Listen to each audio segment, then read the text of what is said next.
Selamat malam, welcome back again dengan Kang Adi teman semua. Balik lagi di channel Kang Adi. Kali ini kita akan membahas bagaimana sih caranya membuat sebuah konten yang berkualitas. Nah, kemarin kita sudah bahas bagaimana caranya menentukan jam upload, kemudian bagaimana caranya menggunakan akun, dan sekarang kita akan mulai membahas bagaimana caranya membuat konten yang berkualitas.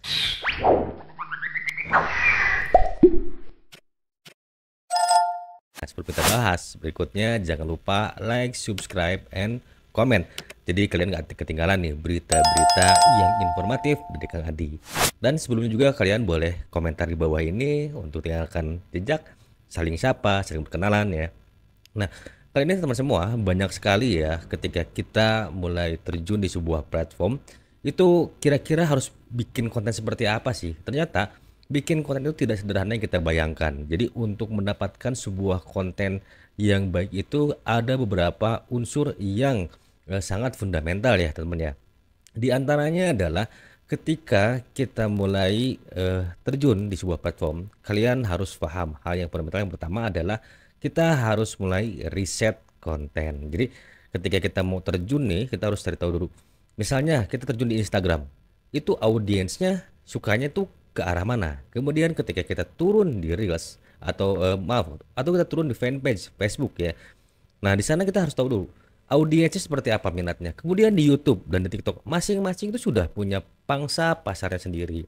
Meskipun kita mirroring, belum tentu juga tuh si hasil konten kita itu bisa meledak. Kalau seandainya kita tidak cari tahu nih kesukaan-kesukaan audiens yang ada di platform yang sedang kita bangun ya teman-teman ya. Membangun sebuah konten itu kita tentunya selain kita menentukan platform, kita harus mulai menyusun sebuah rencana.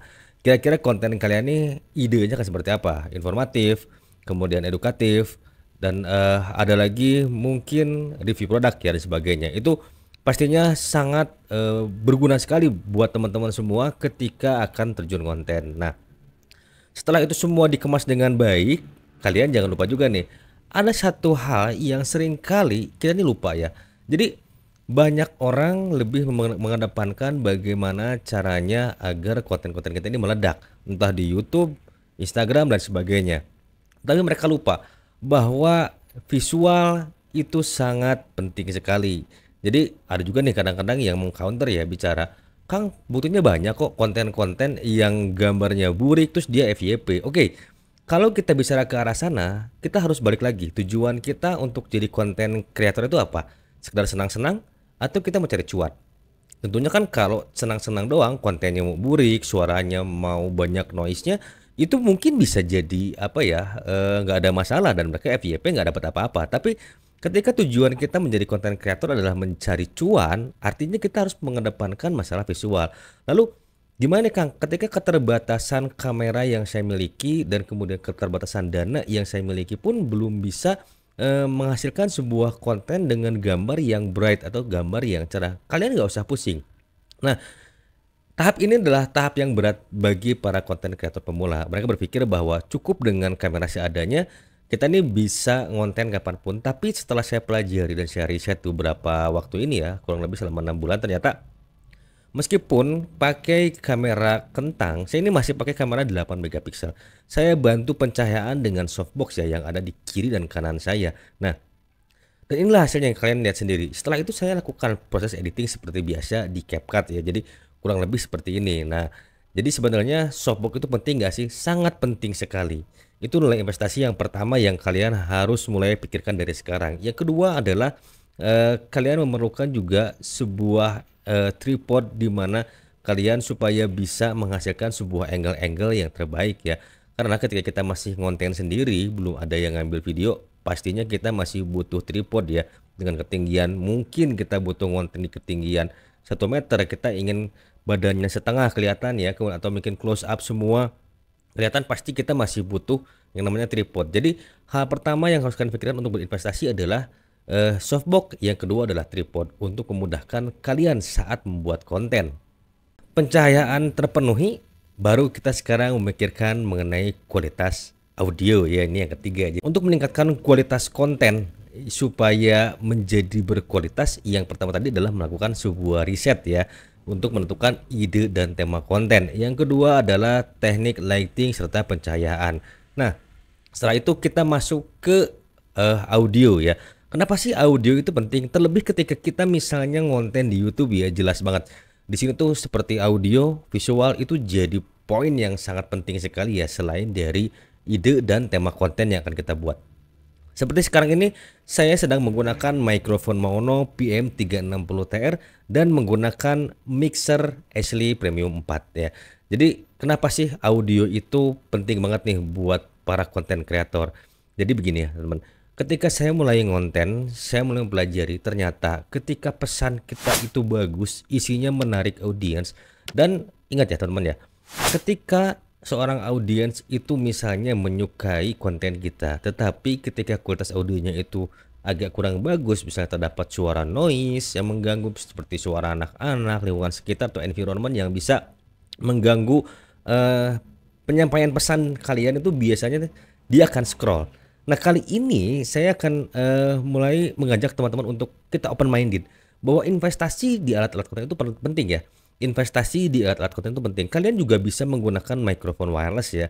Jadi mikrofon wireless itu banyak banget. Ada yang harganya dari mulai 70 ribuan sampai yang jutaan juga ada. Tapi itu kembali lagi ke teman-teman sekalian. Tapi kalau saya sekarang lebih senang pakai mikrofon kondenser dan menggunakan mixer. Kenapa? Saya lebih senang kualitas audio saya lebih terdengar tebal ya teman-teman ya. Jadi itu kembali ke teman-teman semua.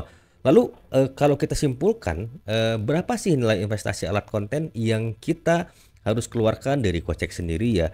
Jadi setelah dihitung-hitung ya, kalau misalnya kalian beli softbox seperti ini, tingginya di 2,10 meter, kemudian ukuran payungnya 50 ke 70, itu hanya di 187 ribuan aja. Sementara ini satu aja cukup.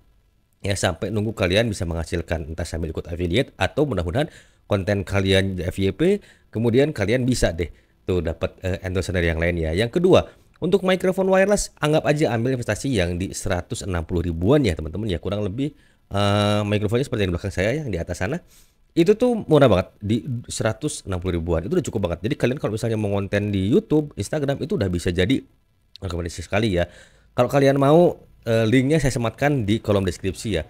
Lalu yang keempat dan yang terakhir adalah bagaimana kalian mulai meramu dengan sebuah video-video footage di setiap 3 detik pertama atau di 3 detik berikutnya supaya penonton tidak bosan. Karena seringkali penonton itu merasa bosan ketika kita misalnya angle-nya itu aja tanpa ada tambahan footage-footage yang menarik ya teman-teman ya. Jadi kesimpulannya adalah 4 perkara untuk meningkatkan kualitas konten kita. Itu yang pertama, balik lagi, riset konten dari setiap platform, jenis audiensnya seperti apa, kesukaan seperti apa, baru kalian tentukan ide dan tema konten. Yang kedua, kalian harus memperhatikan kualitas dari visual kalian supaya penonton betah. Jadi ketika misalnya setupnya bagus, itu penonton itu biasanya lebih tertarik ya teman-teman ya, dan mereka biasanya akan lebih nyaman dengan setup yang menarik ya. Terlebih ketika misalnya visual dari video itu tuh bright ya, itu kembali ke teknik editing. Yang kedua, yang ketiga ya. Jadi kualitas dari audio. Audio kalian saya sarankan untuk menggunakan mikrofon ya. Apapun itu bentuknya, boleh silahkan saya sematkan baik yang saya sedang gunakan sekarang ataupun mikrofon dari yang 75 ribuan sampai ke 300 ribuan ya. Lalu yang keempat tadi adalah bagaimana kalian meracik semuanya ya dengan video-video footage. Nanti untuk footage-nya kalian bisa ambil di Pexel, kemudian bisa ambil lagi di Miskit ya, banyak banget. Ini coba saya akan buatkan videonya lagi secara khusus supaya teman-teman semua bisa lebih jelas lagi ya. Jadi sekian informasi yang bisa saya sampaikan. Jangan lupa kalian juga like, komen, dan subscribe channelnya Kang Adi supaya tidak ketinggalan berita informatif. Sampai jumpa di video berikutnya.